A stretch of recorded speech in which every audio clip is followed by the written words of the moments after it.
भारत पड़ोसी देशों के साथ संबंध। तो यहाँ पे जो है हमें भारत के पड़ोसी देश जो है उन सब के साथ भारत का संबंध किस प्रकार रहा है उसके विषय में बताया गया है। भारत पाकिस्तान। भारत ने स्वतंत्रता प्राप्ति के तुरंत बाद भारत पाकिस्तान के बीच तनावपूर्ण संबंध रहे हैं। भारत और पाकिस्तान के बीच में ईस्वी सन 1948, 1965 और 1970 में 3 बार युद्ध हुए, जिसमें हर बार पाकिस्तान की पराजय हुई है। तो यहाँ पे हमें बताया है कि भारत में जो स्वतंत्रता हुई, तो स्वतंत्रता प्राप्ति के बाद से ही भारत और पाकिस्तान के बीच में जो है तनावपूर्ण संबंध रहे हुए हैं। और भारत और पाकिस्तान के बीच में यहाँ पे जो है 1948, 1965 एंड 1971 में जो है 3 बार युद्ध हुए, जिसमें हर बार जो है यहाँ पे पाकिस्तान की पराजय हुई है, पाकिस्तान की हार हुई है। दोनों देशों के बीच ताशकंद समझौता और शिमला समझौता होने पर भी पाकिस्तान इन समझौते का निष्ठापूर्वक अनुसरण नहीं करता। 1999 कारगिल में भारत और पाकिस्तान के बीच युद्ध हुआ। दोनों देशों के राष्ट्राध्यक्ष अपनी समस्या का शांतिपूर्ण ढंग से समाधान लाने का प्रयत्न कर रहे हैं।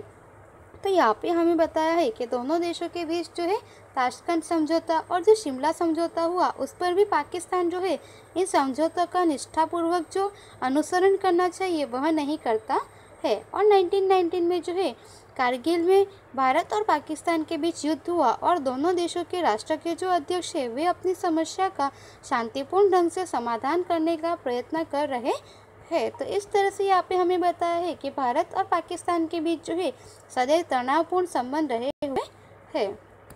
भारत और चीन। तो अब यहाँ पे जो है हमें भारत और चीन के विषय में बताया है।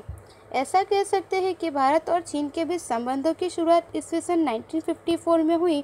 चीन ने जब सीमाओं का नक्शा प्रकाशित किया तब भारत और चीन के संबंधों में दरार पड़ी। इस नक्शे में चीन ने भारत का बहुत बड़ा क्षेत्र अपने में दर्शाया है, जिससे भारत ने उसका कड़ा विरोध किया। तो यहाँ पे हमें बताया है कि हम ऐसा कह सकते हैं कि भारत और चीन के बीच संबंधों की शुरुआत जो 1954 में हुई, तब चीन ने जब नक्शा का सीमा है देश की, उस सीमा का नक्शा प्रकाशित किया और उस समय में जो है भारत और चीन के बीच के संबंध जो थे उसमें दरार पड़ी, क्योंकि भारत का बहुत बड़ा जो क्षेत्र था वह चीन ने अपने देश में दर्शाया, जिसकी वजह से भारत ने जो है उसका कड़ा विरोध किया। भारत और चीन के बीच सीमा दर्शाने वाली मैकमोहन रेखा को चीन ने अस्वीकार किया। इससे दोनों देशों के बीच मतभेद शुरू हुआ। चीन ने 1962 में भारत पर आक्रमण किया और जिस प्रदेश को उसने अपने प्रदेश के रूप में दिखाया था उस पर कब्जा किया। भारत ने सीमा की रक्षा के लिए सेना भेजा। तो यहाँ पे हमें बताया है कि भारत और चीन के बीच में सीमा दर्शाने वाली जो मैकमोहन रेखा थी, जो कि चीन ने अस्वीकार की, इससे दोनों देशों के बीच में जो है मतभेद शुरू हुआ और विवाद जो है वह शुरू हुआ। और चीन ने 1962 में जो है भारत पर आक्रमण किया और जिस प्रदेश को उसने अपने प्रदेश के रूप में दिखाया था उस पर कब्जा भी किया और भारत ने जो है सीमा की रक्षा के लिए अपने सेना को भेजा। चीन ने एक तरफा युद्ध विराम घोषित किया और इस तरह से युद्ध समाप्त हो गया। इस प्रश्न को हल करने के लिए मंत्रणाएं आयोजित की गई है, परंतु कोई समाधान नहीं हो सका। फिर भी अंतिम दशक के दौरान भारत और चीन के बीच परस्पर सहयोग और मैत्रीपूर्ण संबंध विकसित होते रहते हैं। भारत के प्रधानमंत्री नरेंद्र मोदी और चीन के प्रधानमंत्री जिनपिंग के बीच रिवर फ्रंट अहमदाबाद में सौजन्यपूर्ण मुलाकात हुई 2014। तो यहाँ पे हमें बताया है कि चीन ने जो है एक तरफा युद्ध विराम घोषित कर दिया और इस तरह से यहाँ पे जो भारत और चीन के बीच युद्ध चल रहा था वह समाप्त हुआ और इस प्रश्न को जो है हल करने के लिए कई मंत्रणाएं जो है वह आयोजित की गई है, परंतु अभी तक कोई समाधान नहीं हो सका।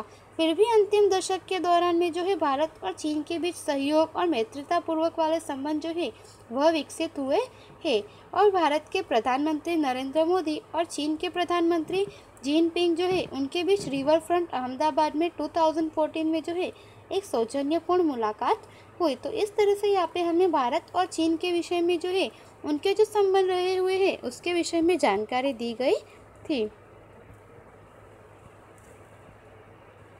भारत और बांग्लादेश। तो यहाँ पे जो है हमें भारत और बांग्लादेश के बीच में किस प्रकार का संबंध रहा हुआ है उसके विषय में बताया है। बांग्लादेश ने बहुत संघर्ष करके स्वतंत्रता प्राप्त की। ईस्वी सन 1971 में एक स्वतंत्र सार्वभौम राष्ट्र के रूप में बांग्लादेश का उदय हुआ। उससे पहले यह पाकिस्तान का हिस्सा था। एक नवोदित राष्ट्र के रूप में भारत ने बांग्लादेश को आर्थिक, तकनीकी और भौतिक साधनों की बहुत अधिक मदद की, परंतु कुछ बातों में भारत और बांग्लादेश के बीच मतभेद हुए हैं। तो यहाँ पे हमें बताया है कि बांग्लादेश ने जो है बहुत ज़्यादा संघर्ष करके स्वतंत्रता प्राप्त की थी, और यह पे जो है ईस्वी सन 1971 में जो है वह एक स्वतंत्र सार्वभौम राष्ट्र के रूप में बांग्लादेश का उदय हुआ, और उससे पहले जो है यह बांग्लादेश पाकिस्तान का एक हिस्सा था। और इस तरह से नवोदित जो है नया उदय हुआ राष्ट्र के रूप में भारत ने जो है बांग्लादेश को आर्थिक रूप से, तकनीकी क्षेत्र में और भौतिक साधन जो है उनके विषय में काफ़ी सारे क्षेत्रों में मदद की है, परंतु कुछ बातों को लेकर भारत और बांग्लादेश के बीच में जो है मतभेद हुए हैं। गंगा नदी के पानी के उपयोग और विभाजन के संबंध में हुई चर्चा द्वारा समाधान किया गया। अतिवृष्टि, तूफान जैसी प्राकृतिक आपदा के समय भारत ने बांग्लादेश को पर्याप्त मात्रा में मदद की है। दोनों राष्ट्रों के बीच 2015 में विवादित भूमि क्षेत्र और उस क्षेत्र के लोगों की नागरिकता के संबंध में समस्या का निराकरण बातचीत से हुआ है। तो यहाँ पे हमें बताया है कि गंगा नदी के पानी के उपयोग और उसके विभाजन के संबंध में जो हुई चर्चा, उसका समाधान किया गया, और अतिवृष्टि, तूफान जैसे प्राकृतिक आपदा के समय में जो है भारत ने बांग्लादेश को पर्याप्त मात्रा में मदद की है। और दोनों राष्ट्रों के बीच में जो है 2015 में विवादित भूमि के क्षेत्र में और उस क्षेत्र में जो है लोगों की नागरिकता के संबंध में भी समस्या का निराकरण जो है वह बातचीत से हुआ है। तो इस तरह से यहाँ पे हमें भारत और बांग्लादेश के जो है आपसी संबंध, उसके विषय में बताया गया है। भारत और भूटान, तो यहाँ पे जो है हमें भारत और भूटान के विषय में बताया गया है। भारत ने भूटान के साथ स्थायी शांति और मित्रता की संधि की 1949। भूटान ने भी रक्षा और विदेश नीति में भारत को विश्वास में लेना स्वीकार किया।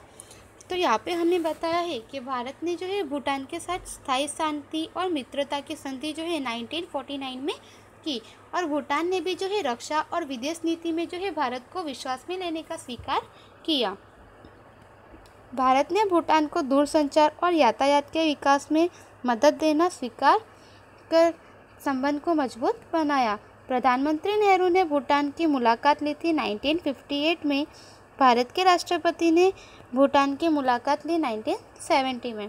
तो यहाँ पे हमें बताया है कि भारत ने जो है दूरसंचार तथा यातायात के विकास के लिए जो है यहाँ पे भूटान को मदद की है, और प्रधानमंत्री जो नेहरू है उन्होंने भूटान की जो है मुलाकात 1958 में ली थी, तथा भारत के राष्ट्रपति जो है उन्होंने भूटान की मुलाकात 1970 में ली थी। भूटान को यूएन का सदस्य बनाने में भारत ने मदद की 1971। भारत भूटान के साथ संबंधों में कभी भी कटुता नहीं आई है। भारत के प्रधानमंत्री नरेंद्र भाई मोदी ने भूटान की मुलाकात ली थी जून 2014 में। तो यहाँ पे हमें बताया है कि भारत के राष्ट्रपति ने जो है 1970 में भूटान की मुलाकात ली, और भारत को जो है भूटान को जो है यूएन का सदस्य बनाने में भारत ने जो है 1971 में सहायता की थी। उसके बाद हमें बताया है कि भारत भूटान के बीच के संबंध जो थे वे हमेशा से मैत्रीपूर्वक रहे हैं, उनमें कभी किसी प्रकार की कोई कटुता या कड़वाहट नहीं आई। और उसके बाद में जो है प्रधानमंत्री नरेंद्र भाई मोदी ने भूटान की मुलाकात जो है जून 2014 में ली थी। उस समय प्रधानमंत्री ने चर्चा के दौरान कहा था कि भारत प्रगति करेगा तो उसका प्रत्यक्ष प्रभाव पड़ोसी देशों पर पड़ेगा। दोनों देशों के पारस्परिक सुरक्षा संबंधी सहयोग पर संतोष व्यक्त किया गया था। तो उस समय में 2014 में जून में जब प्रधानमंत्री नरेंद्र मोदी जी ने जब भूटान की यहाँ पे मुलाकात ली थी, तब उन्होंने यह कहा था कि भारत अगर प्रगति करेगा तो उसका जो प्रत्यक्ष प्रभाव है वह भारत के पड़ोसी देशों पर पड़ेगा, और दोनों देशों के बीच जो है पारस्परिक सुरक्षा संबंधी सहयोग जो है उस पर व्यक्त किया था। भारत और श्रीलंका, तो यहाँ पे जो है हमें भारत और श्रीलंका के बीच में संबंध है उसके विषय में बताया है। श्रीलंका के साथ भारत का संबंध बहुत पुराना है। बहुत से भारतीय, विशेष रूप से तमिल लोग बहुत अधिक समय से श्रीलंका में बसे हैं और वहाँ स्थायी हुए है। उन लोगों की नागरिकता का प्रश्न दोनों के बीच मतभेद का मुद्दा बना, परंतु दोनों देशों ने समझौतों द्वारा हल करने का प्रयास किया है। श्रीलंका के तमिल संगठनों और श्रीलंका की सरकार तमिल समस्या का शांतिपूर्ण समाधान करे, ऐसी भारत ने इच्छा की है। भारत के प्रधानमंत्री नरेंद्र भाई मोदी ने श्रीलंका की मुलाकात ली। 13 मार्च 2015 श्रीलंकन तमिल असरग्रस्तों के पुनर्वास के लिए 27,000 मकान भारत की आर्थिक सहायता से बनवाया है। आज श्रीलंका के साथ भारत के मैत्रीपूर्ण संबंध है। तो यहाँ पे हमें बताया है कि श्रीलंका के साथ भारत का जो है काफ़ी पुराना संबंध है और बहुत से भारतीय, विशेष रूप से जो तमिल लोग हैं, वे श्रीलंका में जाकर बसे हुए और वहाँ पे वे स्थायी निवास हुए हैं। उन लोगों की नागरिकता का जो प्रश्न था उसको लेकर दोनों देशों के बीच में मतभेद हुआ, परंतु दोनों देशों ने जो है समझौता द्वारा इस प्रश्न का हल किया और श्रीलंका के तमिल संगठन और जो श्रीलंका की सरकार थे, उन्होंने तमिल समस्या का शांतिपूर्ण समाधान करके, ऐसी भारत की इच्छा थी। और भारत के प्रधानमंत्री नरेंद्र भाई मोदी जी है, उन्होंने 13 मार्च 2015 को श्रीलंका की मुलाकात ली थी और श्रीलंकन तमिल असरग्रस्त जो है उनके पुनर्वास के लिए 27,000 मकान जो है भारत की आर्थिक सहायता से बनवाया जाएगा और आज श्रीलंका के साथ जो है भारत के मैत्रीपूर्ण संबंध है।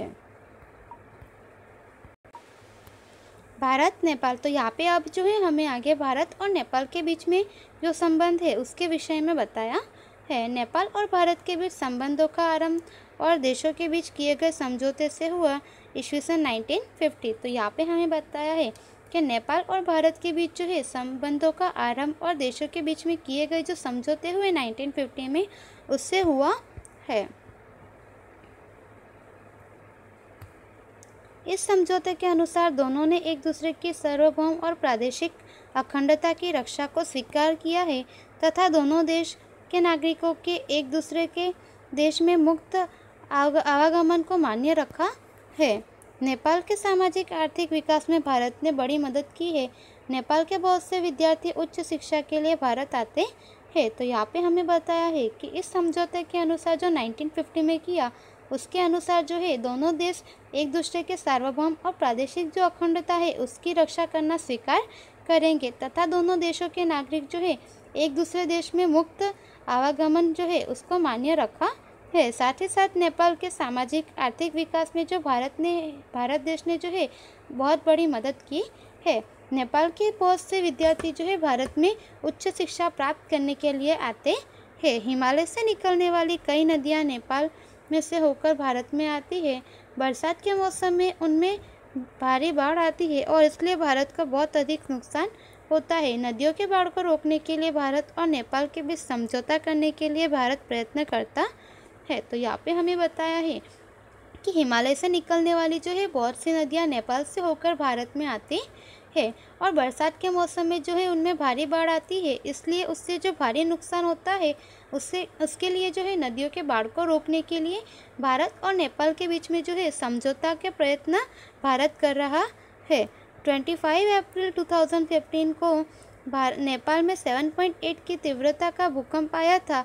उसमें लगभग 8,000 लोगों की मृत्यु हुई। इस भीषण दुर्घटना में भारत ने बचाव, राहत तथा पुनर्वसन में नेपाल की मदद की थी। तो यहाँ पे हमें बताया है कि 25 अप्रैल 2015 को जो है नेपाल में 7.8 की तीव्रता से जो भूकंप आया था उसमें लगभग 8,000 लोगों की मृत्यु हुई और इस दुर्घटना में जो है भारत ने जो है बचाव, राहत तथा लोगों के पुनर्वसन के लिए जो है नेपाल की सहायता की थी। भारत अफगानिस्तान, तो अब यहाँ पे जो है हमें भारत और अफगानिस्तान के विषय में बताया है। भारत अफगानिस्तान के साथ मैत्रीपूर्ण संबंध रखता है। अफगानिस्तान के नवसृजन में भारत का महत्वपूर्ण योगदान रहा है। भवन निर्माण, स्वास्थ्य और शिक्षा के क्षेत्र में भारत का महत्वपूर्ण योगदान है। उसके आर्थिक सामाजिक उत्कर्ष के लिए भारत ने आर्थिक मदद की है। प्राकृतिक आपदा के समय भारत ने आर्थिक मदद की है। अफगानिस्तान के पार्लियामेंट हाउस का निर्माण कार्य भारत ने किया है। तो यहाँ पे हमें बताया है कि भारत और अफगानिस्तान के बीच में जो है मैत्रीतापूर्वक संबंध रहा हुआ है। अफगानिस्तान के नवसृजन के लिए जो है भारत ने महत्वपूर्ण योगदान दिया है। वहाँ पे भवन निर्माण करवाना, स्वास्थ्य और शिक्षा के क्षेत्र में जो है भारत ने महत्वपूर्ण योगदान दिया है। उसके साथ साथ जो है आर्थिक सामाजिक रूप से उत्कर्ष जो है भारत ने अफगानिस्तान को मदद की है। और प्राकृतिक आपदा के समय में भी भारत ने अफगानिस्तान को आर्थिक रूप से मदद की है। अफगानिस्तान का जो पार्लियामेंट हाउस बनवाया, उसके निर्माण कार्य में भारत देश ने जो है यहाँ पे अफगानिस्तान की मदद की है। तो इस तरह से यहाँ पे हमें बताया है कि भारत ने जो है आर्थिक, सामाजिक, राजनीतिक दृष्टि से जो है पूरी तरह से अफगानिस्तान को मदद की है। भारत और म्यांमार, तो अब यहाँ पे हमें आगे जो है भारत और म्यांमार के विषय में बताया है। भारत का म्यांमार बर्मा के साथ भी सौहार्दपूर्ण संबंध रहा है। भारत की आज़ादी के बाद म्यांमार को स्वतंत्रता मिली 1948, तब से दोनों देशों के बीच मैत्री संबंध बना हुआ है। आज़ादी के बाद म्यांमार ने भारत से विकास हेतु आर्थिक सहायता की मांग की। भारत ने तत्कालिक सहायता प्रदान की क्योंकि भारत म्यांमार को आर्थिक रूप से मजबूत करना चाहता था। तो यहाँ पे हमें बताया है कि भारत और म्यांमार के बीच जो है यहाँ पे मित्रतापूर्वक संबंध रहा है। और भारत की आज़ादी के बाद जो है म्यांमार को भी 1948 में स्वतंत्रता प्राप्त हुई, तब से दोनों देशों के बीच में जो है मैत्रीपूर्ण संबंध रहा हुआ है। आज़ादी के बाद म्यांमार ने जो है भारत से विकास के लिए आर्थिक सहायता की मांग की थी और भारत ने जो है तत्कालिक सहायता प्रदान की क्योंकि भारत जो है म्यांमार को आर्थिक रूप से मजबूत करना चाहता था। भारत की विदेश नीति का ध्येय विश्व में शांति और सुरक्षा बनाए रखना है। यद्यपि प्रसंगानुसार पड़ोसी देशों के साथ संबंधों में उतार चढ़ाव आते रहते हैं, फिर भी भारत ने सह-अस्तित्व की प्राचीन भारतीय परंपरा के अनुसार सबल होने पर भी अपने से छोटे पड़ोसी राष्ट्रों की आर्थिक नीति को प्रभावित किए बिना पड़ोसी देशों के साथ शांतिपूर्ण और मैत्रीपूर्ण संबंध बनाए रखा है। तो यहाँ पे हमें बताया है कि भारत की विदेश नीति का जो है ध्येय विश्व में शांति और सुरक्षा बनाए रखना है। फिर भी कई छोटे बड़े प्रसंगों के अनुसार जो है पड़ोसी राष्ट्रों के साथ जो भारत का संबंध है उसमें उतार चढ़ाव आता रहता है। फिर भी भारत ने सह अस्तित्व की प्राचीन भारतीय परंपरा जो है उसके अनुसार सबल होने पर भी अपने छोटे पड़ोसी राष्ट्रों जो है उनकी आर्थिक नीति को प्रभावित किए बिना जो है पड़ोसी देशों के साथ शांतिपूर्ण और मित्रतापूर्वक संबंध बनाए रखा है। तो इस तरह से विद्यार्थी यहाँ पे जो है हमने 1945 के बाद का जो विश्व है उसके विषय में जानकारी प्राप्त की और हमारा यह जो पाठ है यहाँ पे समाप्त होता है। इसमें यहाँ पे आपको आगे स्वाध्याय दिया गया है जो आपको नोटबुक में लिखना है। धन्यवाद।